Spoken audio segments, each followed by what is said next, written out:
여기서부터는 상업입지에 관련된 이론이고, 상업입지는 우리 네 사람을 기억하는 겁니다. 크리스탈러의 중심지 이론, 그 다음에 네일리의 인력법칙, 컨버스의 분기점, 그 다음에 허프의 확률 모형. 그래서 크리스탈러의 중심지, 네일리의 인력, 컨버스의 분기점, 허프의 확률 해가지고 크래커 이렇게 하나 기억합니다.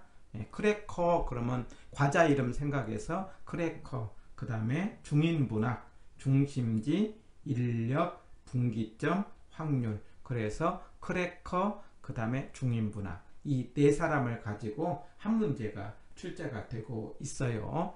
그러면 크리스탈러의 중심지론에 사용된 개념을 보자고요. 크리스탈러는 중심지가 어떻게 만들어졌는가, 중심지의 형성 과정을 설명을 했어요. 그러면 여기서 중심지라는 게 뭐냐, 각종 제어와 서비스의 공급 기능이 집중돼서 배후지에 제어와 서비스를 공급하는 지역을 중심지라고 정의를 했습니다. 맞는 지문입니다. 그 다음에 그래서 중심지에서 주변에다가 배후지에다가 물건을 파는 거죠.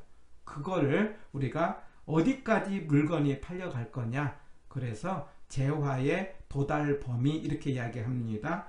자, 중심지 활동이 제공되는 공간적인 한계, 이걸 뭐라고 하는 거니? 재화의 도달 범위인데, 이것은 그 기능에 대한 수요가 0이 아니라 1이 아니라 0입니다. 말하자면은 수요가 1이라는 것은 거기에 물건을 사는 사람이 있다는 거죠. 그래서 수요가 1이 아니고 0이라고 해서 이게 틀린 지문이다. 그래서 여기서 제가 이렇게 설명을 하는데, 제과점에서 빵을 만들어 가지고 그 다음에 빵을 주변에다가 판다고 했을 때 이 빵이 팔려가는 거리, 이걸 재화의 도달 범위다. 그래서 이 경계선은 더 이상 빵을 먹는 사람이 없다. 그 말은 수요가 얼마가 되는 지점이다, 0이다. 이렇게 이제 문제를 푸는 거고, 니은이 틀린 지문입니다. 그 다음에 디귿 최소 요구치입니다. 그러면 이 빵집이 제과점이 유지되려고 한다면 어느 정도 매출이 나와야 되고, 매출이 나오기 위한 최소한의 수요 규모를 뭐라고 하는 거니? 최소 요구치 그럽니다. 이것은 맞는 말. 그 다음에 최소 요구 범위. 그러면 이 최소 요구치가 존재하는 사람들의 범위를 최소 요구 범위라고 합니다. 그래서 그 판매자가 정상 이율을 얻는 만큼의 소비자를 포함하는 경계선까지를 뭐라고 했냐면은 최소 요구 범위 했어요. 맞는 말입니다. 그래서 니은만 틀린 말이고, 기역, 디귿, 니을이 맞는 말이니까 결국 정답은 4번이 정답이 되겠습니다. 자, 중심지 이론이라는 것은 중심지의 성립 과정을 설명을 하고 있는데, 이때에 재화의 도달거리, 그러면은 중심지의 기능이 주변에 미치는 한계다. 그러면 그 한계라는 것은 수요량이 얼마가 되는 지점이다, 0이다.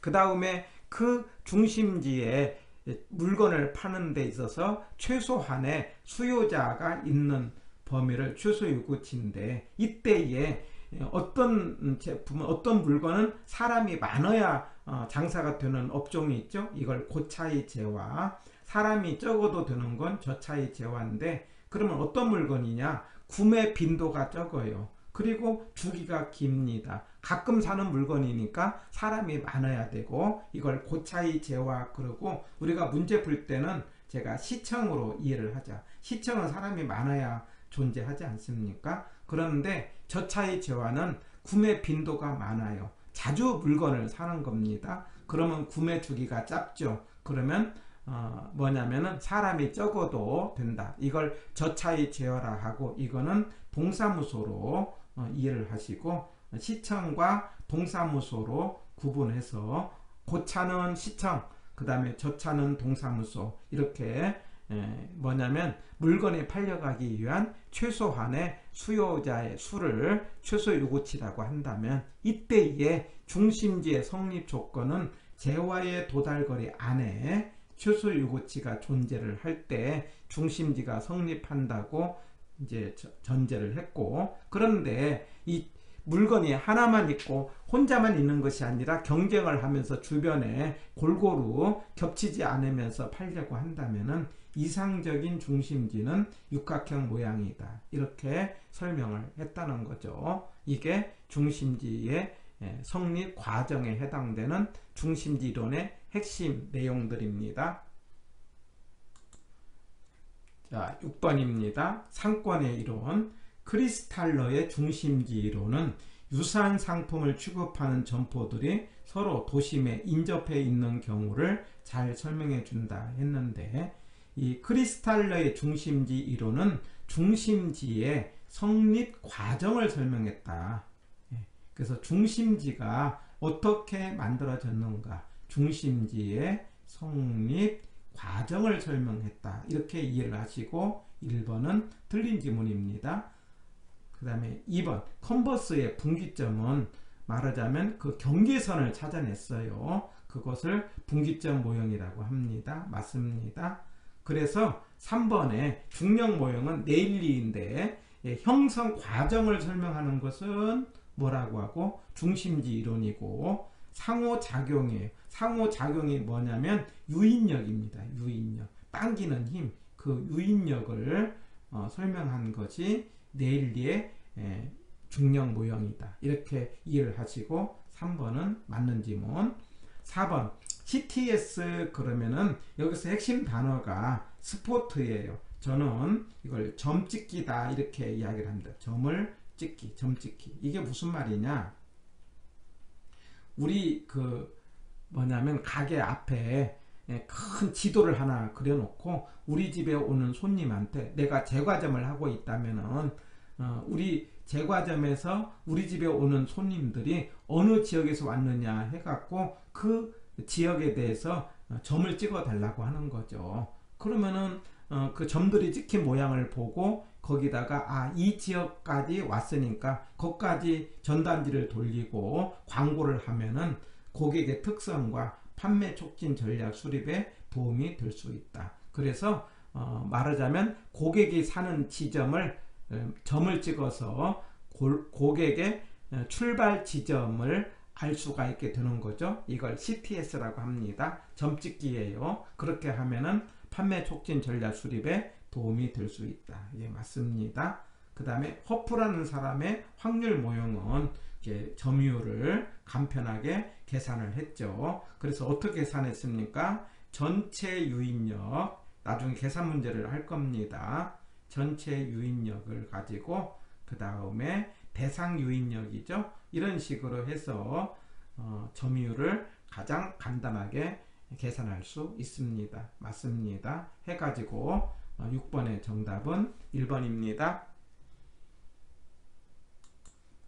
우리가 상권 이론에서 이 네 사람을 알아야 되는데, 크리스탈러의 중심지, 그 다음에 네일리의 인력, 그 다음에 컨버스의 분기점 경계선이에요. 그 다음에 허프의 확률, 그래서 크래커, 그 다음에 중인분학, 이렇게 기억을 하시고요. 중심지의 성립 과정을 설명했다, 크리스탈러. 그 다음에 그 중심지 간에 서로 유인력을 찾아냈다. 이게 이제 말하자면은 만율력 법칙이죠. 유인력이라는 게 뭡니까? 위에는 인구, 밑에는 거리의 제곱 해가지고 인구에 비례하고 거리의 제곱에 반비례한다 해서 네일리가 유인력을 찾아냈다면은 네일리의 생각을 더 확장을 해갖고 상권의 경계선을 계산해낸 사람이 컨버스고요. 그 다음에 허프는요, 이제는 소비자가 선택을 하는 거죠. 소비자가 이제는, 왜냐면 갈 곳이 많아서 선택을 하게 되고, 이때에 등장한 것이 마찰계수라는 것을 등장을 시키고, 마찰계 등장시키고, 소비자가 선택한다는 점에서 허프의 확률 모형은 미시적 분석이다. 미시적 분석이다. 이런 식으로 기억을 하고 이 네 사람을 이제 기억을 합니다. 호텔링은요 상호 의존 이론이에요. 말하자면은 서로 경쟁을 하다 보면은 어디에다가 우리가 상점에 갈 거냐, 중앙에 입지를 하게 된다라고 하는 거죠. 우리 잘 보면 알겠지만 교통이 좋은 곳에 주유소가 마주보고 있는 것, 아니면은 제과점이 마주보고 있는 것, 이런 것들을 설명하고 있는 것이 호텔링의 상호 의존 이론입니다. 경쟁적으로 입지를 하다 보면은 중앙에 서로 모여서 서로 이제 우리 상권이 형성된다, 가게가 모여있다, 이런 걸 설명하는 이론이 호텔링이라는 사람의 상호 의존 이론입니다. 7번입니다. 허프에 의하면은 소비자가 선택을 한다, 이런 말이에요. 그때 1번 중력 모형을 활용하여 상권의 규모 또는 매장의 매출액을 추정을 했어요. 이제 공식은 똑같죠. 위에는 매장의 면적이죠. 밑에는 거리인데 매일 때는 무조건 제곱이었는데 여기에 뭐가 들어간다? 마찰계수라는 개념을 이제 등장을 시켰다. 이게 차이가 나는 거죠. 단지 내일리 때는 이 거리가 일반 거리였지만은 실체 거리였지만은 여기는 시간 거리도 이제 인정을 해줬다라는 것이 특징이죠. 그 다음에 2번 모형의 마찰계수는 교통의 조건과 쇼핑 물건의 특성에 따라 달라진다. 맞습니다. 이제 통계를 통해서 찾아내는 거죠. 그래서 모형을 적용하기 전에 먼저 마찰계수를 정해져야 된다, 이 말이에요. 그런데 마찰이라는 것은 못하게 막는 거니까 교통이 나쁠 때는 마찰계수가 커지게 되는 거죠. 만약에 교통이 좋으면은 마찰계수가 작게 되는 거죠. 맞는 지문입니다. 그런데 전문품은 그 가게 자체가 물건의 흡인력이 있으니까 마찰계수가 적다, 이렇게 말할 수 있죠. 해가지고 5번이 틀린 지문이 되겠습니다. 7번의 정답은 5번입니다. 8번입니다. 네일리는 두 중심지가 소비자에 미치는 영향력의 크기는 크기에 비례해 그 다음에 제곱에 반비례 해야 되는데 반대로 놨죠. 그 틀린 지문. 크기에는 뭐라고 한다? 비례, 제곱에 반비례 해가지고 1번이 틀린 지문입니다. 자, 배번은 운송비, 노동비, 직접이익을 고려해 가지고 비용이 최소화되는 지점이 공장의 최적 입지라고 설명을 했다. 맞는 지문. 그래서 운송비와 노동비는 최소가 되고 직접이익은 최대가 돼서 두 개는 더하고 직접이익은 빼가지고 전체가 최소가 되는 지점이다, 이렇게 이해를 하는 겁니다. 3번 컨버스는 두 소매 시장의 경계를 확인할 수 있도록 계산을 해냈어요. 중력 모형을 수정했다. 맞습니다. 다음에 하나의 계산 문제를 풀어보도록 하는 겁니다. 4번 허프는 이제 소비자가 특정 점포를 이용할 확률은 뭐냐면 거리라든가 그 다음에 면적이라든가 그 다음에 수라든가 이런 것에 의해서 결정됐다고 보았다. 맞습니다. 그 다음에 5번 크리스탈러는 재화와 서비스에 따라 중심지가 계층화되고 고차와 저차가 있으며 고차가 저차를 포섭을 한다, 이렇게 이야기를 해요. 그리고 서로 다른 도달 범위와 최소 요구 범위를 가진다고 보았다. 맞습니다. 해서 8번의 정답은 1번입니다. 9번입니다. 도시의 중심으로 지불 능력에 따라 달라진다는 튜넨의 이론을 도시 내부에 적용한 것을 우리는 동심원 이론이라고 하는 거죠. 동심원 이론이 뭡니까? 중전마마처 고통스러워요 해가지고 원이 5개 만들어지는 것이 튜넨의 고립국 이론을 우리가 도시에 적용을 했다 해갖고 기억은 동심원 이론.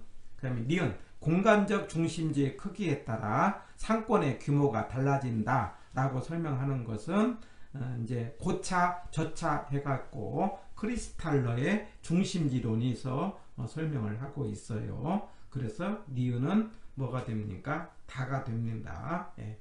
그 다음에 이제 특정 점포가 이득을 얻을 수 있는 매출액을 확보하기 위해서는 어떤 장소에 입지를 해야 되느냐 해갖고 소매 입지를 통해서 넬슨이라는 사람이 8가지의 조건을 제시를 했어요. 그 8가지의 조건 가운데 가장 강조한 것이 양립성입니다. 양립성이라는 것은 두 점포가 서로 어울린다. 대표적으로 생각할 수 있는 것이 베스킨라빈스와 던킨 도너스입니다. 나는 아이스크림 먹으러 왔는데 옆에 이제 도너스 집이 있으니까 도너스를 사러 간다든가, 또는 도너스 집에 왔다가 옆에 아이스크림을 먹는다든가 해서 두 점포가 서로 주거니 받거니 하면서 보완 관계를 갖고 있으면은 매출액을 올릴 수 있다라고 설명한 것이 양립성이고, 이거는 넬슨이라는 사람이 설명을 했습니다. 해가지고 기억은 가가 되고요. 그럼 니은은 다가 되고요. 디귿은 나가 돼서 3번이 정답이 되겠습니다. 10번입니다. 회귀 모형은 특정 부지의 소매 점포의 성과에 영향을 미치는 인자들을 결정하기 위해서 사용하는 접근법 중에 하나다. 이 회귀 모형이라는 것은 통계를 이용해 가지고 전체적으로 결과를 추정해낸다. 이렇게 기억하시고요. 바로 이 회귀 모형을 통해서 뭐냐면 평가도 하게 되는데 가치를 추정합니다. 예, 그럴 때 이게 근거는 나중에 땅이라는 것을 가격을 구할 때 그 인자가 다 다르기 때문에 이걸 개별성이라고 합니다. 해가지고 땅은 다 다르기 때문에 그 다른 개별에 따라서 통계값을 찾아서 값어치를 찾아내는 게 회귀 분석이고, 이걸 통해서 매출액도 회귀 모형을 통해서 찾아낼 수가 있습니다. 해서 1번은 맞는 지문이에요. 그 다음에 2번, 도시지역의 건물이 고층화되는 것은 토지에 대한 자본의 대체성이 낮다. 이게 틀렸죠. 그래서 높다 해야 되겠죠. 예. 그 다음에 3번, 네일리의 인력법칙에 따르면 두 도시의 흡인력은 인구의 비례, 거리의 제곱의 반비례. 맞습니다. 그 다음에 4번, 허프는 소비자가 특정 점포를 이용할 확률은 경쟁 점포의 수, 거리, 면적 이런 것에 의해서 결정된다. 그런데 이때 이제 소비자가 선택하기 때문에 확률이 나오게 되는 거고, 그 다음에 이제 미시적 분석이다 이렇게 하고 마찰계수를 도입했다 이런 말들을 기억을 하는 겁니다. 5번, 베버의 최소 비용 이론은 다른 생산 조건이 동일하다면 수송비는 원료와 제품의 무게, 원료와 제품의 수송되는 거리에 의해 결정된다. 맞습니다. 그래서 우리 AX 플러스 총 이제 운송비가요, BY 플러스 CZ, 이 비용이 이제 최소가 되는 지점으로 우리가 이야기를 했죠. 이게 두 개가 이제 원료라고 이걸 제품이라고 해서 계산을 했죠. 5번이 맞는 지문. 10번의 정답은 2번입니다. 11번입니다. 상권은 점포의 매출이 발생하는 구역을 정의하는 공간 개념으로 상품이나 서비스의 종류에 따라 다르다. 맞습니다. 2번, 일반적으로 상품이나 서비스의 구입 빈도가 낮을수록 가끔 사는 거죠. 그런 물건을 팔려면 사람이 많아야 되겠죠. 상권의 규모가 크다라고 해야 되겠죠. 사람이 많아야 말하자면 이런 것을 팔 수가 있고, 이런 제품은 고차이 제어라고 하는 거죠. 예, 그 다음에 3번, 상권을 획정이라는 것은 구획을 어떻게 정할 것이냐, 세 가지가 있는데 공간 독점, 공간을 나눠 먹는다, 체인점이라든가 편의점 여기에 해당이 되고요. 시장 침투, 서로 경쟁하면서 서로 이렇게 이제 물건을 사는 걸 말하는데 대부분이 여기에 해당되고, 특히 선매품, 이 선매품이라는 것은 서로 비교하면서 사는 물건이죠. 우리 지하상가의 옷가게 같은 것이죠. 이렇게 서로 경쟁하면서 옷가게입니다. 물건을 사는 것을 시장 침투, 분산시장, 말하자면 띄엄띄엄 시장이 형성되는 걸 말하는데, 이게 고급 가구점이죠. 고급 가구점 같은 것은 들어가봤자 장사가 안 될 곳은 들어갈 필요가 없잖아요. 그래서 띄엄띄엄 이제 시장이 나눠지게 되는데 이걸 분산시장 접근법이라고 이야기를 하는 겁니다. 그래서 3번은 맞는 질문. 컨버스는 경쟁하는 두 도시의 입지에 소매 시설 간의 상권의 경계를 내일리의 중력 모형을 통해서 수정했습니다. 맞습니다. 이거 나중에 계산 문제로 풀어갑니다. 경계선을 찾아냈다 이 말이에요.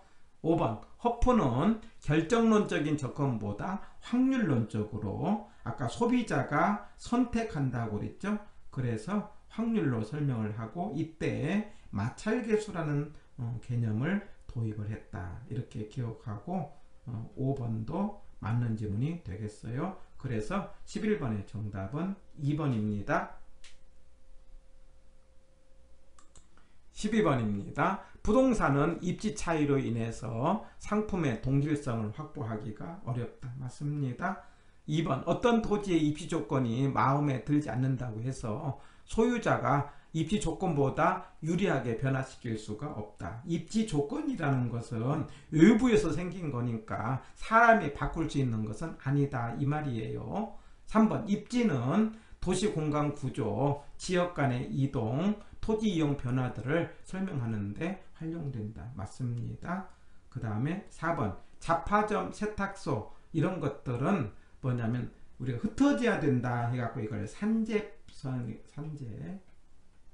하고요. 그 다음에 가구점, 고물상 이런 것들은 모여 있는 게 좋죠. 그래서 4번이 틀렸다라고 하는 거죠. 그래서 12번에 잡화점 그 다음에 말하자면 세탁소는 흩어져야 된다 해갖고 12번의 정답은 4번. 5번입니다. 부동산의 입지 선정은 주변 이용 상황에 따라 결정되는 경제적 위치, 특히 상대적 위치 그러면은요 주변 꼭 기억합니다. 그리고 상대적 위치는 고정되는 거죠. 가격도 상대적 위치에서 생기는 거죠. 거기에 대해서 절대적 위치는 고정됐다라고 설명을 할 수 있습니다. 맞습니다. 해서 12번의 정답은 4번이고 여기까지 상권 이론을 정리했습니다.